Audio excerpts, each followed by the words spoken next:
Today we're going to hit counters and reversals for guard passes. It's usually a great place to attack your opponent. A real good opponent is going to nullify that attack and pass.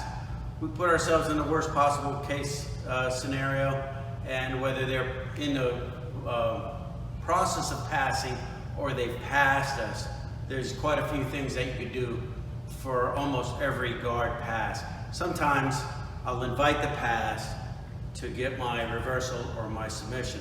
So we'll start with the knee cut. And the knee cut is a very common pass. And we'll get this angle here first. And as Eric comes in here to knee cut here, he's looking for an underhook on this side. He's looking to pass over here, and he's looking to get his cross face over here. So one of the things that we'll do here, I'm gonna block that cross face with the opposite side hand. I'm not even gonna worry about the underhook. He's gonna try to get that underhook anyway. I'm gonna block over here, and I'm gonna get this arm right under his knee, right under his shin as he comes through.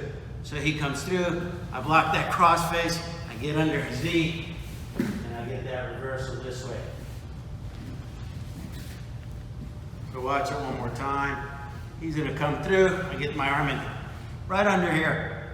Even if he starts to keep coming through, no problem. I'm under his center, and I also have control of that arm. That's gonna make it real easy for me to reverse him over, and I'll get the top position in that case. So the other thing that we can do for this situation is get my underhook on his underhook side. So he's coming in, maybe he's doing a better job of dealing with this arm.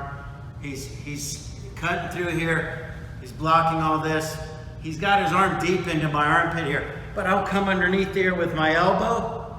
As he goes to finish this here, I'll come all the way around under his leg here. If you see my left arm, it's all the way around under his leg here. So I get myself here, I get my elbow down on his foot. I could even start to turn that foot to get even more behind him. And then I'll get my base here. One of the things that I like to do is come up with my head and lift that leg, sit through, and attack his leg. One of the few things that you could do if it's there, if he's a candidate for it. He starts to pass, hard for me to use the other arm. I come across and shoot my elbow down through here. When I do that, I don't come around his back, I come around his leg here. I get myself flat on my belly so I can turn quickly, and then post, lift the leg, use my head, sit through, and attack the heel. We're gonna kill his underhook, slip under, leading with our elbow, go into the leg just like we did before. As I go to the leg lock, we're just gonna play with this a little bit. My opponent stands up when he sees that I'm slipping underneath him to start to counter what I'm trying to do to him. I'm getting under him, he'll start to try to counter this. And we're gonna take it into an X guard. Watch how this works. So Eric's coming in, he's doing his knee cut pass. I'll come around this way, and I'll get my catch on the leg, hand on the mat, knees come in, base up. I start to come in for this leg lock. When he sees me sit in, he's gonna stand up. When he stands up, I'm gonna keep my foot where it's at, reverse X guard.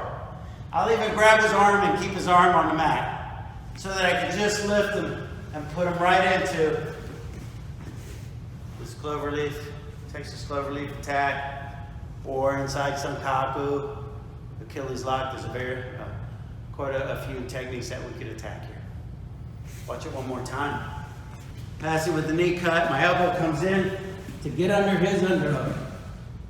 I come to base, head up. I start to sit in, he stands up. Notice that my right foot stays in place. That's a reverse X. I elevate him, I let him drop in, lock it up, bring him down. We're in a good attack position.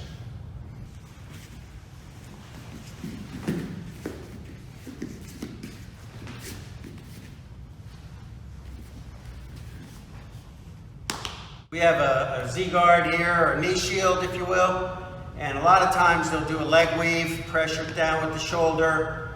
He wants to put his head in my shoulder, control this arm, keep me from posting up. I want to get to that spot. There's a lot of ways to deal with this, but this is just an uncommon way that I want you guys to see. And we get a normal plot out of it. So he starts coming in, he starts flattening me out. Before he gets control of this arm here, I gotta start acting real quick. Before he puts his head into my shoulder, I gotta start acting. I'm gonna use my legs here. So I'm gonna push on his neck here. I'm gonna make sure this arm gets free before he gets control of it, and make a little space here. When I make that space, I come out. If I come out, he keeps the leg, great. If he doesn't keep the leg, don't keep the leg. If he doesn't keep the leg, then I can come out, I can snap him down, I got control over here, and with the gi, I can get a lot of control over the collar. So there's all kinds of things that can happen there, but most of the time, they're gonna grab a hold of that leg. So we're here, he started smashing my knee shield down, I'm in a bad position. However I got here, before he gets in here, he goes to reach with that hand, I push away my arm and my leg, I can slide my leg out and I post up and he keeps a hold of that leg. I roll on the same side he's on. So I shoulder roll and I kick my leg through and it brings him into a normal plata. And all I have to do is bring my hips up. A lot of times I'll grab here and lock him into position. Sometimes we'll get the gi, post up on the mat. He's in a real compromising position here. He's flattened out. Watch it one more time. So he got me in a bad place here. As soon as he goes to get position, I make space with my legs and my arm, and I slide that leg out and I start to bail out. I actually have my foot hooked on his leg, just in case he goes into another direction. I have feelers all over him. If I can get out, I go. If he keeps it, even better, because he gives me the only play. This pass is very common. Eric's going to underhook under one of my legs and pass it. This could also work. Some of these can also work on double underhooks. As he comes through, we're going to do one of three things for this particular situation. There's many ways to deal with this pass, depending on how he decides to utilize this technique. But you'll see a few options here that will work for you. So we're here. He's got my leg up in the air. He's controlling this leg. He usually has control of my pants too, so I can't pull him into a triangle. A lot of times, these guys will reach across or reach up. Whatever he decides to do, I'm gonna push on his arm and stiff arm him, and I'm gonna hook his leg with either one of my legs. As he clears this arm, if I allow him to, he clears this arm, he comes through, my leg's in there, now I got him in my butterfly guard, and I got a real good chance to get a reversal here. We're gonna take the gi and use it for our favor. So he starts coming in, I get his lapel closest to me. He starts to come all the way across, and as he comes towards my head, it brings that gi across his neck. And I could go right to kataha here, or just pull his head into this choke. So watch that one more time. Watch how I use this near side lapel when he starts to turn into me. So he starts to come in, he starts pressuring my leg up. I got his lapel. As he comes across, I hand it to the other hand, and I cut his head down. He could come way up on me and purchase my head with this arm, and I'll just pull him into the choke. It's real hard for him to deal with. One last one. He's coming through this time. As he comes through, I grab his wrist, turn his thumb down, and pull it across. And I just curl his arm up this way. If that's not working, sometimes they're real flexible. You can get the wrist, rotate it as you bend it. All legal in competition. Watch that one more time. He comes across, I grab that arm and pull it through. Put it on the mat, my elbows are on the mat. I curl it up across my body, wakigatami. Or I bend the wrist, rotate the fingers towards you guys, and bend it for a legal wrist lock. We got ourselves into a situation where we got our knee and our elbow back into his center, and we're making space to get him back into our guard. And there's a couple of mistakes that the guy on top makes very often. And watch it. Watch it in the matches. You'll see a lot of the guys make this, I call it a mistake because there's other options to get past this leg. Sometimes they do it quick. A lot of times they get away with it. But if you're watching for it, especially with gi, but it works with no gi also, but especially with gi, you're going to be real successful at getting this reversal.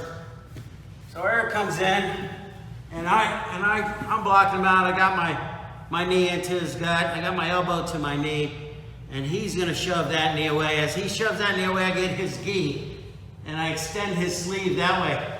So I get like a pistol grip on the bottom of his gi, and it's actually in reverse if you look at it. And I go with that push, and I go bring my head under him, and I grab the lat. A lot of the judo players will grab the belt here. I like to grab the lat over here. If you get some gi, you get it. If not, don't worry about it. Look in the direction that he's going, and slide under him as you bridge him over, so he doesn't land on your head. I like to keep that arm, and I start to put my body onto it. I capture the head, get this Kimura, and win the fight. This is a very common situation. And then I'll show you the second choice for these guys that, again, to me is a mistake. We have this, things are kind of going in our direction. He pushes that leg and I shoot that arm through, grab his lat, roll him over, throw your body on top, get your Kimura. I still have the sleeve, look, just let it go and lock it up. Pull back and attack.